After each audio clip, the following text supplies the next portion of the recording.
Boa noite a todos. Cumprimentar a mesa, o Conselho Fiscal, a direção, e quero, em primeiro lugar, dizer que estou a falar enquanto sócia e não enquanto membro da direção. Quero que fique registado em ata que não sou porta-voz da direção, estou a falar enquanto sócia. Esta Assembleia Geral foi convocada para ser analisado, discutido as implicações institucionais, jurídicas, patrimoniais e disciplinares derivadas do trânsito em julgado do acórdão que visou o Sr. Presidente da Direção, e gostava de falar um bocadinho sobre todas elas. Vou tentar ser rápida. Quanto às implicações jurídicas, nada mais tenho a acrescentar àquilo que o Sr. Presidente da Mesa já disse, uma vez que é óbvio e é claro, nem sequer voltámos a discutir isto, que não existe qualquer incompatibilidade legal. Portanto, quanto a este assunto, penso que ele estará arrumado. Quanto às implicações disciplinares, ainda ninguém muito falou aqui sobre elas. No entanto, eu queria dizer que, na minha humilde opinião, também não podem existir implicações disciplinares. E porquê? Porque, mesmo que existissem fundamentos, que na minha opinião não existem, mas isso é a minha opinião, poderíamos discuti-las, nos termos do artigo 26 dos Estatutos da ACOF, qualquer eventual processo disciplinar estaria prescrito. O artigo 26 diz que o procedimento disciplinar prescreve decorridos 12 meses sobre a data em que a falta tiver sido cometida ou decorridos 3 meses a partir do conhecimento da falta pelo órgão competente para instaurar o procedimento disciplinar sem que este tenha sido iniciado. Ora, o acórdão, se considerarmos os factos em si, ocorreram há 10 anos. Se considerarmos que o conhecimento do facto é o acórdão do Tribunal Constitucional, o acórdão é de 11 de junho de 2014. Portanto, não vejo como sequer alguém possa querer instaurar um processo disciplinar. E mais, digo ainda que, nos termos do artigo 30, o órgão competente para o fazer não era a direção, mas sim a mesa da Assembleia Geral. Portanto, na minha opinião, não há implicações também disciplinares. Implicações patrimoniais. Na minha opinião, não existe, e ainda não consegui aqui perceber, já várias pessoas falaram em 200 mil euros, só que omitiram tudo o resto. Porque quem lê o acórdão percebe, e está lá escrito várias vezes, que o Tribunal apurou um total de 364 mil euros efetivamente pago e revertido para a Académica no que reporta aos doadores aqui em causa, aos empreiteiros aqui em causa. Mas, à luz das regras de equidade, o Tribunal entendeu que a Académica deveria devolver apenas 200 mil euros. E qual foi a justificação do acórdão? Eu vou ler. Por a Académica da ACOF ser uma instituição de utilidade pública, prosseguindo nessa medida pública e relevante obra social em diversas áreas. Decidiu que, pode ler-se no acórdão também, o pagamento da quantia total, ou seja, dos 364 mil euros, se configura como objetivamente injusto ou demasiado severo. Agora, o que eu pergunto é isto. Se os donativos em causa, que estão descritos no processo, são de 364 mil euros, a Académica apenas vai devolver 200 mil euros 10 anos depois, em 19 prestações. Eu peço a todos os associados, eu solicito a todos o favor de ouvirem atentamente a intervenção da doutora Maria José Vicente, tal como a senhora doutora Maria José Vicente ouviu todos os antecedentes intervenientes, mesmo quando esteve naturalmente em discurso. Muito bem. Se alguém me conseguir demonstrar que pagar 200 mil euros a 364 mil efetivamente recebidos 10 anos depois, sem juros e em 19 prestações, se alguém me conseguir demonstrar que isto causou algum dano, eu, sinceramente, não consigo. Eu não vou admitir a interlocução nesta Assembleia. Por favor, doutora Maria José Vicente está no uso da palavra, no seu direito próprio, de expressar a sua opinião livremente. Faça favor de continuar.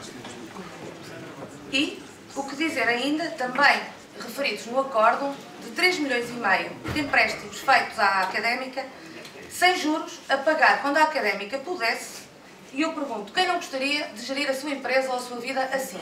Com dinheiro, isto de facto,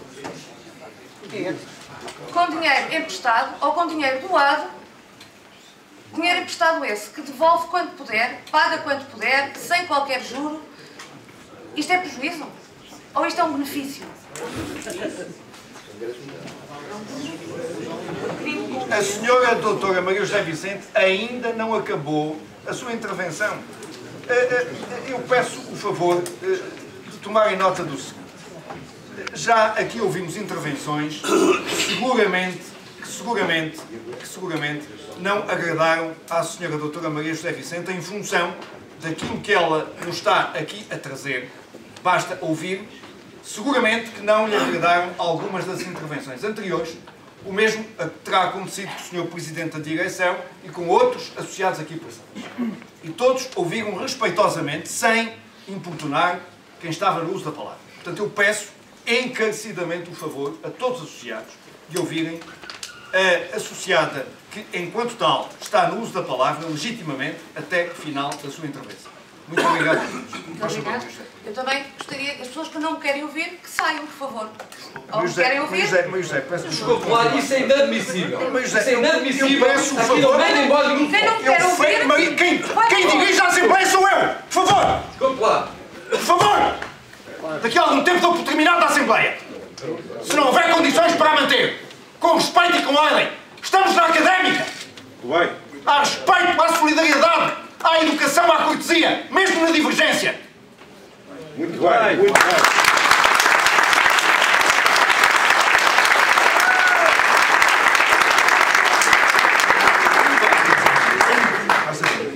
Muito obrigada.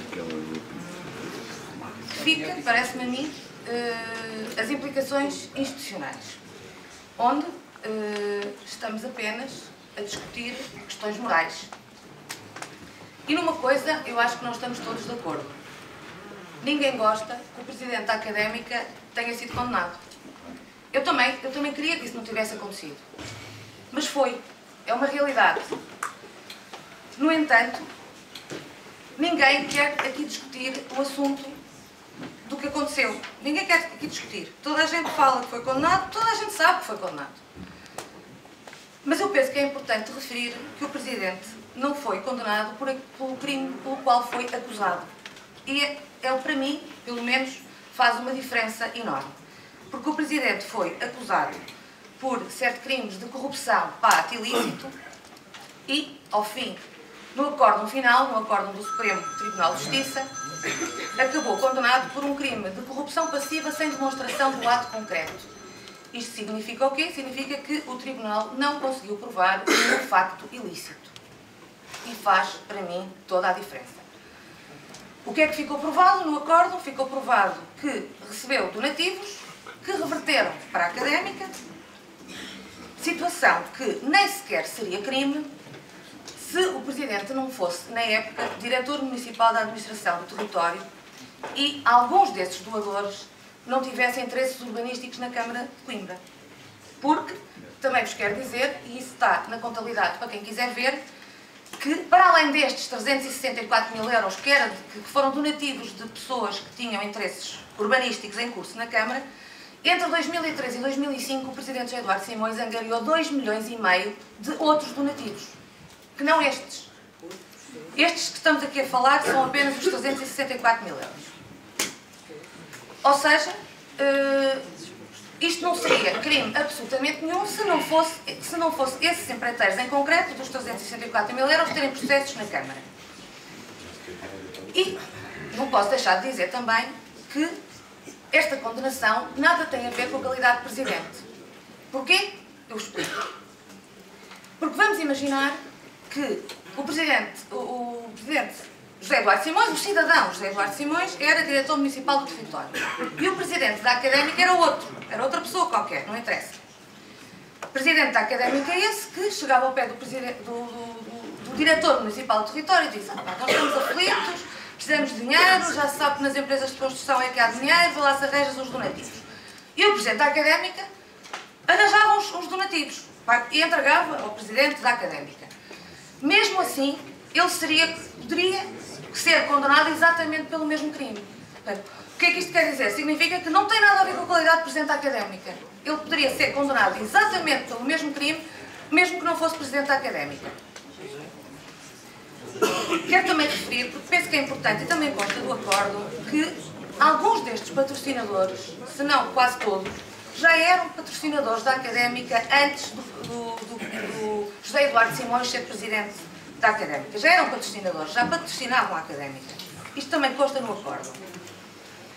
E para mim consta no acordo algo que é muito mais importante, que é a motivação do Presidente. E eu vou passar a ler 3 frases muito simples que estão no acordo e que dizem tudo. Foi uma situação económica ou financeira de constante dificuldade que presidiu e justificou a atuação do arguido. Mais à frente pode ler-se: poderia ser compreensível e razoável o recebimento das vantagens destinadas à ACOF por parte do arguido enquanto dirigente da ACOF. Mais à frente pode ler-se ainda: não será descabido, para a caracterização da medida da culpa, destacar os fins e motivos da atuação do arguido, não diretamente ligados ao seu enriquecimento pessoal, uma vez que todas as vantagens se destinaram à ACOF num contexto de dificuldades económicas e financeiras do clube. E eu pergunto, e ainda querem julgar mais o Presidente por isto? É isto que querem fazer nesta Assembleia Geral? Não gostam de ter um Presidente condenado? Eu também não gosto. Penso que isso ninguém gosta. Só que há uma diferença, é que eu não me importo. Porque até eu não me importo. Eu não me importo. Até o Tribunal percebeu a motivação do arguido. Os sócios não querem perceber. Não querem perceber. Só que o facto de eu não me importar é a minha opinião. Só que a minha opinião vale tanto como as pessoas que pensam exatamente o contrário. Vale mesmo.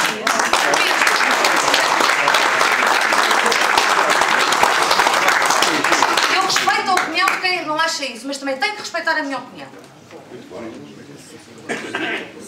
Até porque parece-me evidente que a sentença do Supremo Tribunal de Justiça foi de abril de 2013, mais de um ano antes das eleições. As eleições foram em maio de 2014. Todos os sócios já sabiam desta condenação. Todos. A sentença já tinha mais de um ano. E também todos os sócios sabiam, e quem diz que não foi porque não se interessou em saber, porque saiu em todo lado. Todos os sócios sabiam que o recurso para o Tribunal Constitucional nada tinha a ver com os factos nem com a condenação. Tinha apenas a ver com a prescrição ou não dos crimes. Mais nada. Portanto, nunca nada relativamente à condenação ia ser alterado. Toda a gente sabia isso. E mesmo assim, os sócios elegeram o Presidente José Eduardo Simões. Gostem ou não, temos que respeitar.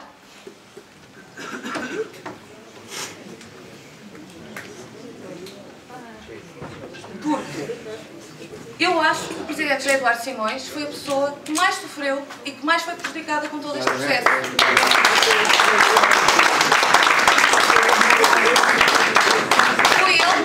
Foi ele que entregou, que foi condenado num processo em que o único beneficiário foi a Académica, e foi ele que viu a sua vida toda na comunicação social, todos os dias, com a maior violação do segredo de justiça que eu me lembro nesta cidade, com prejuízos enormes para ele, para a sua família, essencialmente.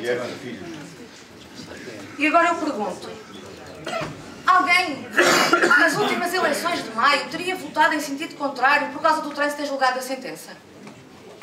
Não acredito. Não acredito que as pessoas que votaram nele já o tinham perdoado, não se importaram. As pessoas que não votaram, não votariam, quer tivesse transitado, quer não tivesse transitado. Aliás, eu também, a lista que se candidatou, a lista B que se candidatou contra a lista do engenheiro José Eduardo Simões, usou e abusou da condenação do Presidente na sua campanha.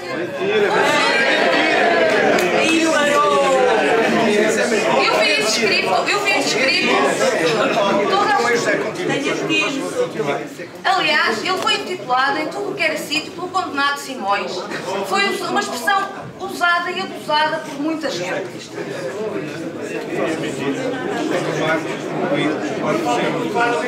Não, vamos aguardar que a doutora Maria José vai com... Doutora Maria José, faz favor. Doutora Maria José, peço-lhe o favor de continuar e de concluir. Ninguém pode provar que votou na lista A ou na lista B, que isso é um facto que nem sequer é comprovável. Maria José, peço-lhe o favor de continuar. Não, estou a continuar. Continuar e concluir.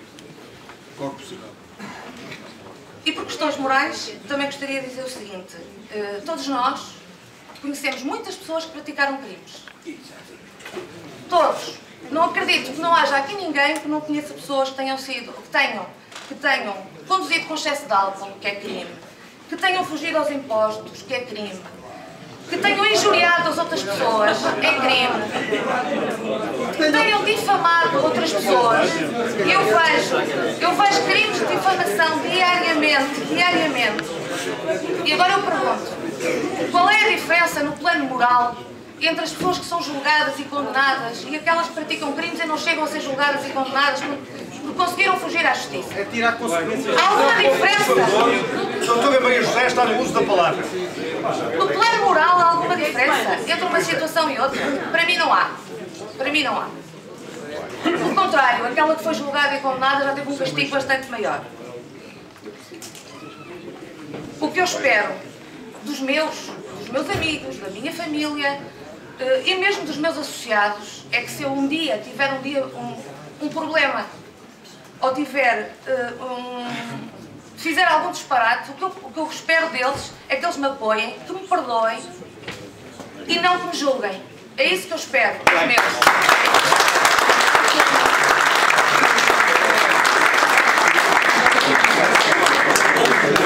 Também queria dizer por último e para terminar que há aqui muitas pessoas que de facto foram subscritores desta Assembleia Geral e que disseram que já em tempos estiveram nas listas do engenheiro Zaides Eduardo Simões, mas antes dele ser condenado. E eu a isso respondo de uma maneira muito simples. É que é muito fácil estar com as pessoas quando elas estão em alta, quando elas estão em greve. Aí estão lá todos.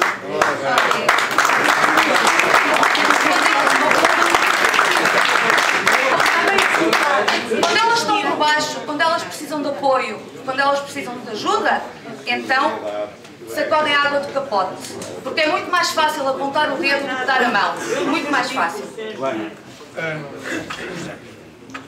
Vou terminar.